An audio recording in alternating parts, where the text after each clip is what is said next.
Hey guys, this is my nutrition project. So the comfort foods that I decided to choose were spaghetti and meatballs and grilled salmon with veggies and rice. And the healthier alternatives that I chose were spaghetti and meatballs with wheat noodles and turkey meatballs and tilapia with just veggies and no rice. So the macromolecules are necessary for growth and providing energy and for the bodily function. So carbohydrates are the most important ones. Carbohydrates found in spaghetti would be the pasta itself. Carbohydrates in the salmon and rice would be the rice itself and also the veggies. Starches or carbohydrates are required for large amounts of energy. It's where we get most of our fuel, and it's the best source of fuel that we have. It should supply 45 to 65% of our energy needs. And when starch is consumed, it then turns into glycogen and is stored in the liver for a later energy use. The second macromolecule is fats, and that was found in oils when cooking salmon or cooking the ground turkey or ground beef. It's recommended that we get 20.35% of our energy requirements from fats and oils. Fats are needed to assist in the absorption of vitamins A, D, E, K, and carotenoids. They also help protect our organs and keep our bodies warm and help us store fat, like fat itself. And the last macromolecule is protein. The protein was found in meatballs, found in ground turkey, found in salmon, and found in the tilapia. And the protein is broken down in the gut into amino acids. These can be referred to as the building blocks of new proteins. These are needed for growth and repair among tissue and make hormones and enzymes in the immune system. And the recommended energy requirement is 30 and 55%. So the sodium in the regular spaghetti meatballs with the traditional spaghetti and the traditional like beef meatballs was 775 milligrams depending on the size of the serving.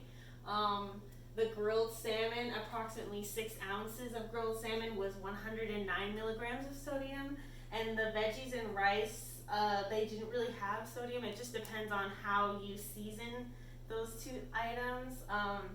And the whole wheat spaghetti and the turkey meatballs, sodium came out to be 643.6 milligrams. It also depends on the serving size. The grilled tilapia sodium intake came out to be 56 milligrams. And the veggies just depend on how you serve them. They typically don't have a whole lot of sodium in them. So why is the wheat spaghetti and turkey meatballs better for you than the regular way that we make them? Well, this is a healthier choice because regular spaghetti has not as much fiber and a whole lot more carbs. The wheat spaghetti contains manganese and selenium. Regular refined pastas have more calories, more carbs, and vitamins B and fiber are a lot lower in the regular type of pasta.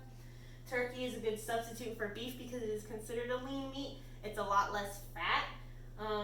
Beef does contain a lot more fat and has a higher cholesterol, which makes your blood, ruins your whole blood pressure and everything. Red meats like beef should be eaten in moderation. They shouldn't be eaten like religiously. It's not really healthy to do that.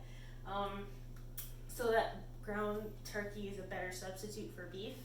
Tilapia is considered a better alternative to salmon, depending on how many omega-3 fatty acids you consume.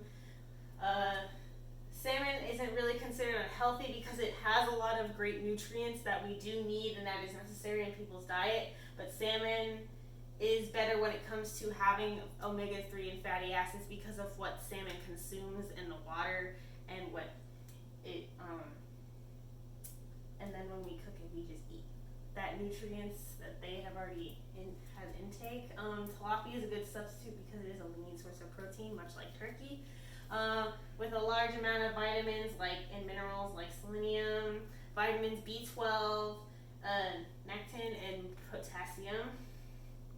And tilapia has a lot less fat. It's not as it doesn't have as much omega-3 fatty acids. In fact, it's like it doesn't have any. And there are more vitamins and minerals and a lot less calories. So here is my works cited for this project.